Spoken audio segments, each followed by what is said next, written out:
Hello guys, welcome back to my channel. पिताजी मेरे माँ की सीट अपने बगल वाली मालकिन को देना चाहते थे, इसलिए उसकी हत्या कर दी गई। जब सच्चाई मालूम हुई तो दादाजी क्रोधित हो गए। अब तुम मेरे बेटे नहीं हो और तुम मेरे बेटे नहीं हो, ये सिंहासन हनाक को मिलेगा। इस दुश्मन आदमी को इस देश से निकालो जिसने अपनी पत्नी को मार डाला, साम्राज्य के बाहरी इलाकों में मारने तक। बोलता है, पिताजी आप मेरे साथ ऐसा कैसे कर सकते हैं, मैं आपका बेटा हूँ। पिताजी बोलते हैं, हनाक तुम बच्चे से ही चतुर रहे हो। विश्वास है कि युवराज के रूप में अपने कर्तव्य का पालन करोगे। यह एक प्रश्न नहीं था, ये एक भयंकर दबाव था, अपने पिता से अलग होने का दबाव। कई वर्षों के बाद मेरे पिताजी शत्रु के रूप में राजधानी लौटे। पहला लेडी बोलती है, वो अचानक बीमार पड़ गए। जब वो जिंदा थे तो वो एकदम हेल्दी थे। तो अफवाहें सच्ची ही होगी कि महामहिम ने उसे हटाने के लिए अपने बेटे को फंसाया। एक हत्या जिसने अपनी पत्नी और बच्चे को मार डाला। मैं वर्षों तक उससे नफरत करता रहा और उसके बारे में इतनी तरह सोचता रहा, लेकिन क्या वो अफवाहें सच थी? हिटलर बोलता है, महाराज क्या आप ठीक है? वो बोलता है, मुझे कुछ ताजी हवा चाहिए। क्या लेकिन अंतिम संस्कार शुरू होने वाला है। राजकुमार बोलता है, मुझे डर लग रहा है। कितने समय तक दादाजी की बातें सुनी और युवराज बन गया। मैं अगर कभी उसे नाराज करूं, क्या मैं दादाजी के हाथों से नहीं हटा दिया जाऊंगा? लाल आंखें और चांदी के बाल। सूर्या फिरोज, तुमने मुझे चौंका दिया। मुझे लगा कि कोई राक्षस छाया से बाहर आ रहा है। हानोक बोलता, एक राक्षस? यह बोलती है, मेरा कहने का मतलब यह नहीं था कि आप राक्षस हैं महाराज। हानोक बोलता है, तो क्या आप हो सकते हैं? कि फिरोज, आप शायद नहीं जानते होंगे क्योंकि आप छोटे हैं कि मेरे पिता एक राक्षस थे। तो क्या ये बात मुझे राक्षस नहीं बनाती है? राजकुमारी यूरिया यह बोलती है, क्या यह बात दिव्यांग राजकुमार के कारण नहीं हुआ है? इस हिसाब से महाराज, राजकुमारी विलियम भी एक राक्षस है। क्या आप दोनों के पिता एक ही हैं? क्या आपको लगता है कि राजकुमारी भी विलियम एक राक्षस है? यदि मेरे पिता राक्षस थे तो मैं भी राक्षस हूँ। क्या इससे विलियम भी एक हो जाएगा? वो बोलता है, नहीं, मैंने इसके बारे में कभी ऐसा नहीं सोचा। विलियम एक अनमोल परिवार का सदस्य है जिसकी मुझे रक्षा करनी होगी। मैं उसे एक राक्षस के रूप में कैसे सोच सकता हूँ? यूरिया बोलती है, जो अपने आप से कह रहे हो वह अपने बहन से क्यों नहीं कहते? क्या तुम भी अपने बारे में अच्छा नहीं सोचते हो इतना तुम उसके बारे में सोचते हो? बोलता है, इससे पहले किसी ने मुझे ऐसे शब्द नहीं कहे थे। ये बहुत दुखद की बात है कि आपने इतनी उम्र में दो परिवारों को खो दिया और आपने चारों ओर फूलों, भावनाओं, अफवाहों के साथ, और कोई लोगों को मुझ पर दया आई। आप अपनी उम्र के हिसाब से बहुत दयालु हैं। एक दिन जरूर सम्राट बनेंगे गौरव, लेकिन किसी ने भी मेरी भावनाओं पर कोई विचार नहीं किया। यार, मैं यूरिया हूँ, इसलिए मुझे ज्यादा जानकारी नहीं है। जिस लड़की से मैं मिला था उसके शब्द सुनने के लिए मैं जरूर उनको शाबाशी दूंगा। आप सही कह रही हैं लेडी फिरोज, यह बाद में याद रखूंगा कि आपने क्या कहा था। फादर बोलते हैं, तुम क्या सोच रहे थे? तुम अचानक क्यों भाग रहे थे? बोलता है, मुझे खेद है, मुझे अचानक से चक्कर आने लगा था। मैं सावधान रहूंगा ग्रैंडफादर। मैं एक सम्राट बनूंगा, या एक शायद जो आपसे भी आगे है। ग्रैंडफादर बोलते हैं, हाँ, इस लड़के में हिम्मत है और मेरे पोते को ऐसा ही होना चाहिए। नाक बोलता है, मैं अब नहीं डरूंगा। मैं अपने पिता और दादा दोनों से अलग रहूंगा।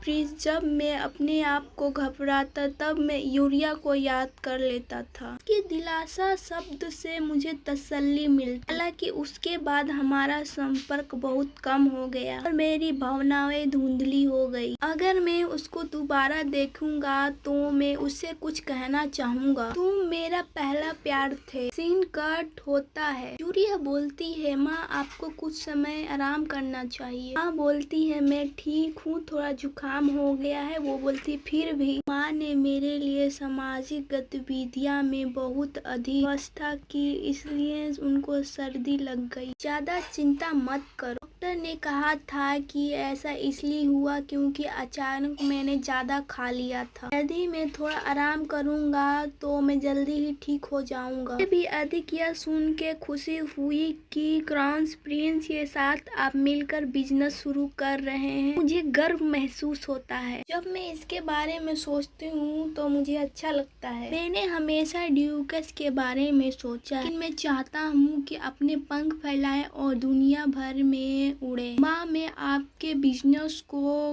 बाकी परिवारों से गुप्त रखूंगा, इसके लिए चिंता मत करो। मेरा साथ देने के लिए धन्यवाद, मैं पूरी कोशिश करूंगा। रिका बोलती है क्या माँ आप ठीक है? मैंने सुना है कि आपकी तबीयत ठीक नहीं है, इसलिए मैं आपसे मिलने आया हूँ। मुझे आशा है कि आप जल्दी ही ठीक हो जाएंगे। बोलती एक सेकेंड रुको, वो फूल। रिका बोलती है आपको पता है यह फूल कौन सा है? सफेद लेफिया फूल। ये फूल मृतकों के सामने के लिए है। जैसे ही मैंने फूल को देखा यह टिगर हो गया। मेरे पिछले जीवन में भी लिरिका ने मेरी माँ को भी सफेद लीफर फूल दिया। वो अस्वस्थ थी। क्या आप माँ से कह रहे हो कि अभी आप मर जाओ और कुछ? एक थप्पड़ मारती है। बोलती है मुझे माफ कर दो, मुझे नहीं पता था। इससे तुरंत छुटकारा पा लूंगा। यूरिया तुम्हें क्या लगता है तुम लिरिका के साथ क्या कर रहे हो? आंतरिक भावनाओं के एक क्षण में मैंने लड़का को थप्पड़ मारा था। ये सब मेरा भाई देख रहा था। भाई क्या तुमने देखा उसने क्या किया? वो माँ के लिए सफेद लेरिफा फूल लाई थी। भाई बोलता है ये बेतुका है, उसको ऐसा फूल कहाँ मिला? ये बेस्टर के बगीचे में भी नहीं उगते। उस पर इतना हस्तक्षेप रोपण लगाने का क्या कारण है और उसे थप्पड़ मारने का? क्या तुम पागल हो गए हो? मैं भी उससे बहस करना चाहता था लेकिन बहुत देर हो चुकी थी। रिका ने गुलदस्ता चिमनी में फेंक दिया। इससे सबूत मिट गया। मैंने अभी एक बड़ी गलती कर दी। फिर भी उससे इतनी जोर थप्पड़ मारा कि उसका चेहरा सूज गया। लेकिन इस बार मैं आपकी जाल में नहीं फंसूंगा। अब मैं सीख गया हूँ। सफेद लेफिया फूल, क्या आप जानते हैं कि इसका मतलब क्या है? और मैंने समझ लिया है कि आप जैसे लोगों से कैसे निपटना है। रिका बोलती है सफेद लेफिया यह क्या है? मैं बस ये बोलती आपको नहीं पता होगा, लेकिन ये आपको दिया कौन है? क्या वो आपकी नौकरानी थी? लोग बोलते नहीं नहीं, वो फूल महिला खुद लेकर आई थी। आप में मेरा ऐसा मतलब नहीं था। के बर्तन और पोशाक वाली घटना के बाद ऐसा लगता है कि अपना दिमाग खो दिया है। लिरिका बोलती मुझे माफ कर दो बहन यूरिया, मैं तुरंत फूलों को छुटकारा पा लूंगा। उससे छुटकारा पाओ, ऐसी बात नहीं है जिसे आप आसानी से दबा सकते हैं। लिरिका इतनी बुनियाद बात भी नहीं जानते, यह परिवार के लिए नुकसान हो सकता है। मुझे लगता है कि हमें इस बारे में पिता और भाई से बात करना हो। जैक्सन बोलता है ये सब क्या है हंगामा? यूरिया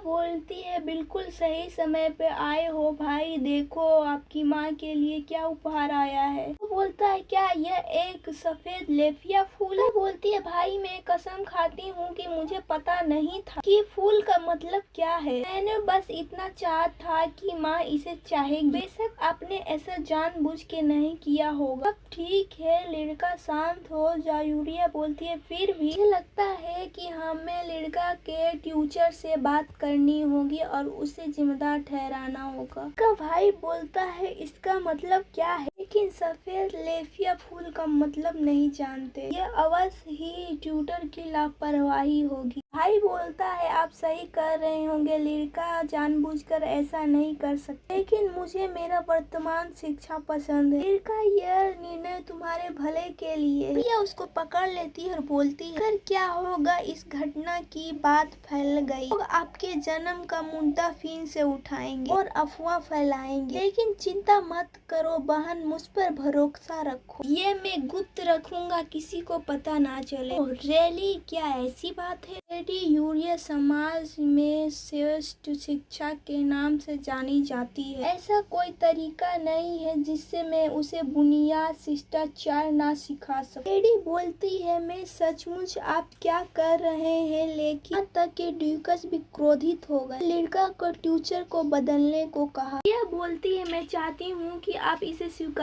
करें। ये बोलती है, ये क्या है? एक पत्र है, केवल काम आने पर इसको आपको पढ़ना होगा। भगवान, लेडी यूरिया आप कितने दयालु हैं। यह कुछ भी नहीं है, मुझे पता है कि ये आपको अजीब लग रहा होगा, इसलिए मुझे खुशी है कि अब आप बेहतर महसूस कर रहे होंगे। ईमानदार रहना, मैंने पहले भी आपको गलत समझा था। मैंने बिना किसी सवाल के लेडी यूरिया के बारे में अफवाहों पर विश्वास कर लिया। बारे में चिंता मत करो महोदय, यह डरावनी चीज होती है ना, एक बार फैल जाने के बाद इसे नियंत्रित करना असंभव है। लेडी बोलती है, आप बिल्कुल सही कह रहे हैं लेडी यूरिया, अफवाहें डरावनी होती है। आपका धन्यवाद। खैर मैडम ट्यूटर, मुझे आश्चर्य है कि मैडम ट्यूटर जिनके इतने व्यापक संबंध से इस कहानी को फैला देगी। सायोनारा गाइस, अगली वीडियो में मिलते हैं।